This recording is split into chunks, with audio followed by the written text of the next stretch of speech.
Juga suatu ketika, saya berurusan ini di Polres Jakarta Pusat, bahkan saya waktu itu sebagai terlapor.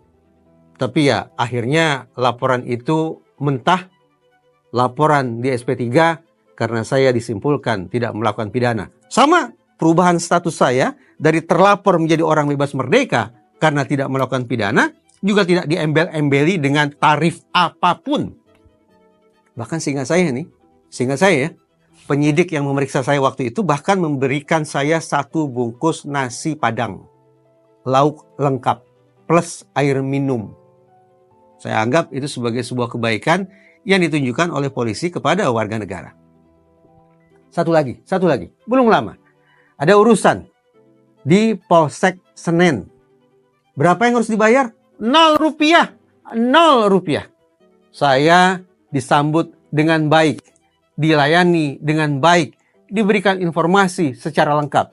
Ini potret-potret kecil yang tersimpan di kepala saya bahwa tidak juga benar kalau dianggap bahwa seluruh polisi di Indonesia mencandu bayar. Terlepas dari itu, kita juga harus bertanya ini.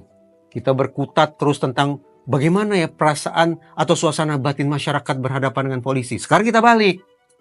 Bagaimana ya suasana hati teman-teman di kepolisian ketika berurusan dengan masyarakat? Apakah mereka takut? Apakah mereka sedih? Apakah mereka apa sesungguhnya perasaan mereka? Sayangnya hingga hari ini belum ada riset yang saya baca tentang suasana hati polisi Indonesia ketika berhadapan, terlebih ketika berurusan dengan masyarakat banyak. Tidak ada riset semacam itu.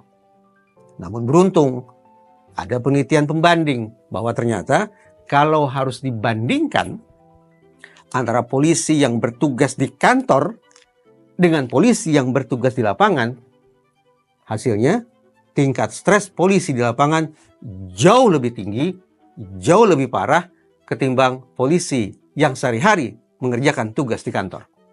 Apapun itu penyebab mereka stres, siapapun itu, apakah polisi di lapangan ataukah di kantor, yang jelas kita punya alasan untuk juga sesekali mencermati isi hati mereka, sembari menawarkan jasa baik untuk menolong mereka sekiranya mereka mengalami tekanan batin ketika melayani kita-kita ini. Dan pastikan ketika kita memberikan bantuan kepada polisi, tidak ada bayar-bayaran.